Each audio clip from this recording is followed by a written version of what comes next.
Rain hammered the ground so hard it looked like the sky itself was breaking apart. Cars rushed past without slowing down, headlights blurring in the storm. And there, in the middle of the sidewalk, stood an old man leaning on a trembling walking stick, shivering uncontrollably as the storm soaked him to the bone. Maya saw him while driving home from her late shift, her exhausted 7-year-old son, Aiden, asleep in the back seat. She pressed the brakes for a moment, torn between exhaustion and empathy. She had nothing left to give life at that moment, no money, no energy, no time. But compassion didn't need any of those. She reversed the car, rolled down the window, and shouted through the rain, "Sir, please, get in. Let me take you home." The old man hesitated, looking shocked. No one had stopped for him. Not in the last hour of standing helpless in the storm. After a long pause, he nodded gratefully and climbed in slowly. His clothes were drenched, his hands trembling, and his breathing uneven. Maya drove carefully, wiping the foggy windshield. "Where do you live?" she asked softly. "Riverside Apartments, near the old bridge," he whispered. As they drove, the old man noticed how Maya kept checking on her son in the rearview mirror, smiling at him with a love only a mother could understand. He also noticed the deep fatigue beneath her eyes, the worn-out uniform, the almost empty fuel tank light blinking. "You didn't have to stop for a stranger," he murmured. She offered a tired smile. "If someday my son needed help, I would want someone to stop." The old man didn't reply, but something changed in his expression. When they reached his building, Maya helped him out of the car with an umbrella she didn't even have for herself. She walked him up to his apartment door. Before entering, he held her hand suddenly, his grip surprisingly firm. "What's your name?" he asked. "Maya Thompson." "And your son?" "Aiden." The old man nodded slowly, memorizing them like they meant something. "You have changed my night, Maya." "Thank you." She smiled kindly. "Good night, sir. Stay warm." She had no idea that this small act of kindness was about to flip her entire life upside down. The next morning, Maya woke before the sun, as usual. Her shift at the diner started at 6 a.m. sharp. She checked her bank app, only $23 left until payday. She sighed, made Aiden breakfast, packed his school bag, and hurried him out the door. But as she approached their old, rusting car, she noticed something strange. A sleek black vehicle was parked behind hers. A security guard stepped out and approached her. "Miss Maya Thompson." "Yes," she said nervously. "I was sent to bring you to Mr. Harris. He said you helped him last night." "Harris," she repeated, confused. "Mr. Samuel Harris." Maya froze.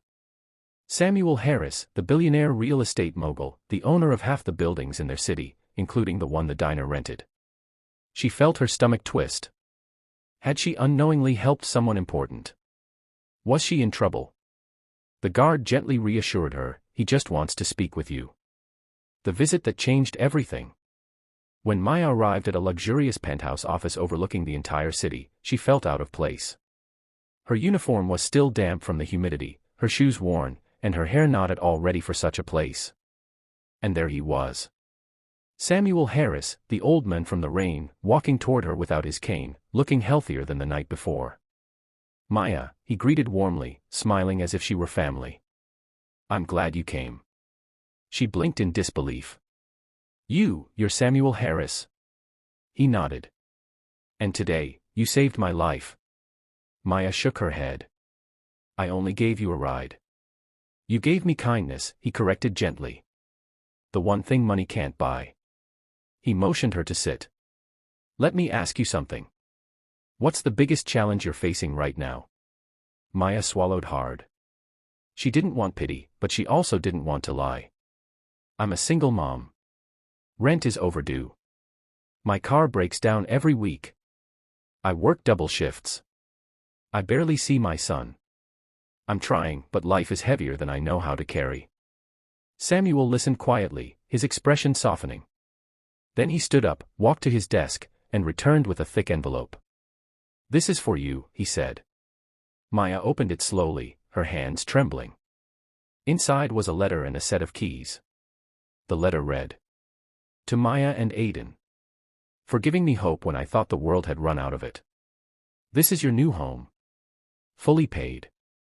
This is your new job. Fair hours. Better salary. This is your fresh start. You earned it. Her vision blurred with tears. You can't be serious, she whispered. Samuel chuckled softly. My dear, when you helped me in the rain, you didn't see a billionaire. You saw a human being who needed kindness. I want to give you back the same humanity you gave me. Maya cried silently, her palms covering her mouth. She had lived years believing no one cared, yet here stood a stranger-turned blessing rewriting her fate. A new beginning. The new apartment was 3 times the size of their old one, clean, bright, and safe. Aiden ran through the hallway laughing, something Maya hadn't seen in months. Her new job allowed her evenings free, and she finally had time to read to her son again, to breathe, to live. Samuel visited sometimes, becoming a grandfather figure to Aiden, sharing stories, laughter, and wisdom. Maya never forgot the night she had stopped in the rain, soaking, tired, overwhelmed. She didn't know then that her smallest act of kindness would come back to her like a tidal wave of blessings. And Samuel never forgot the woman who saw him as more than money. Final message. Kindness is a currency that never loses its value. One small gesture can change an entire life. Sometimes, the miracle you give away is the one that returns to you. The first few weeks in the new apartment felt unreal to Maya. Every morning, she would wake up and touch the walls gently, half expecting everything to vanish like a dream. But every day, the sunlight streamed through the clean, wide windows, reminding her that this new life was real. Aiden had adjusted beautifully. He loved his new room, his new school, and most of all, the little balcony garden Samuel helped him build. But despite all the blessings, Maya couldn't shake off a growing fear inside her, fear of owing too much, receiving too much, losing too much. What if life snatched it all away again? She carried that fear quietly, like a shadow. A surprise visit. One Friday evening, as Maya was preparing dinner, her doorbell rang. She wiped her hands on a towel and opened the door. Standing outside was Samuel Harris, not in his tailored suit, not as the billionaire everyone feared, but in a simple sweater, holding a grocery bag. I hope I'm not interrupting, Samuel smiled. Maya blinked.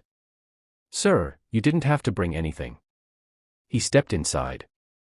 It's just some vegetables and a few things I thought Aiden might like. Aiden ran up and hugged him.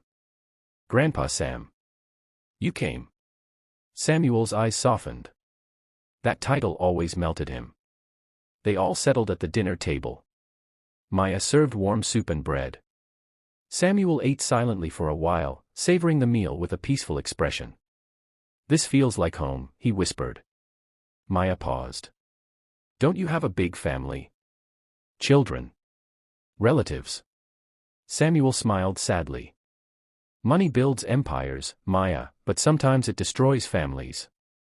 He looked at Aiden, watching him draw something on a notebook. My children grew up with everything, except humility and empathy. We are strangers now, living in the same city, breathing the same air, but worlds apart. Maya felt a pang in her heart. She knew loneliness too well. You're welcome here anytime, she said softly. Samuel nodded, but something in his eyes said this meant more to him than she understood. The trouble begins. Days passed peacefully until one afternoon, as Maya walked out of her new workplace, a small office Samuel arranged for her, she noticed 2 men in suits standing near the entrance. They stepped toward her. Miss Thompson. Can we talk? Her stomach dropped. Who are you? We work for the Harris family. Maya froze. They continued, we know our father has been involved with you and your son recently. We'd like to discuss certain things. Their tone wasn't threatening, but cold, like she was an inconvenience. We're asking you politely, one of them added. Please don't take advantage of our father. Maya felt the blood drain from her face. I have never. Good. Let's keep it that way, the other cut in. He's old, and his decisions aren't always rational. We don't want misunderstandings. They handed her a card and walked away. Maya stood there trembling. Breaking down. That night, after putting Aiden to bed, she sat alone on the balcony. The city lights flickered below, but her mind was heavy. What if Samuel's family accused her of manipulating him? What if they forced him to stop helping her? What if she lost everything again? As the fears piled up, tears rolled down her cheeks. She wanted to be strong, but she was tired of fighting life alone. Then the doorbell rang. She wiped her tears quickly and opened the door. Samuel stood there. "Maya, why are you crying?" She couldn't hold it anymore. "Your family came to me today. They think I'm using you. They think I'm taking advantage of you. And I don't want any trouble. I don't want you to lose anything because of us." Samuel remained silent for a moment, then stepped inside and gently closed the door behind him. "You have given me more than any of them," he said softly. "When I was standing in the rain that night, I was not just cold. I was losing faith in humanity. You gave it back." He placed a hand on her shoulder. "And Maya, don't you ever be afraid of losing what you earned with kindness. No one, not even my own blood, can take that away." She breathed shakily. "I don't want to fight." "Yes," he said, "but sometimes life chooses one for us. A family war." The next morning, Samuel invited her to his office. She hesitated, but he insisted. When they arrived, his adult children were already waiting, stern-faced, arms crossed, eyes full of suspicion. Samuel stood tall. "I brought you all here for one reason," he said firmly. "To introduce you to the people who have shown me more heart than any of you have in years." His daughter scoffed. "Dad, this is ridiculous. You barely know them." Samuel didn't flinch. "I know enough. Maya saved me. Not for my money. Not for my name. But because it was raining, and I was alone." His son stepped forward. "Dad, she can't replace us." Samuel replied calmly, "She isn't replacing anyone. But she is reminding me what family is supposed to feel like." The room went silent. His children didn't expect that. A bold decision. Then Samuel said something that changed everything. "I am making my own decisions. And one of them is building a trust fund for Aiden's future. Education, security, everything he'll need. No arguments." Maya gasped. "Samuel, no. This is too much. Please." He turned to her gently. "Maya, listen. This isn't charity. This is gratitude." His children were speechless, stunned, furious, but silent. For the first time, Samuel had drawn a line. And he chose kindness over bloodline. A new kind of family.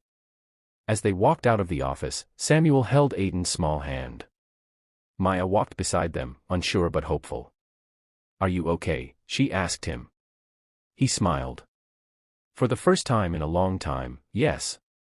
Maya realized then that Samuel didn't just save her and Aiden. They saved him, too. Their bond wasn't built on money or obligation. It was built on loneliness healed, kindness returned, and hearts recognizing each other in the rain. And that bond was only getting stronger.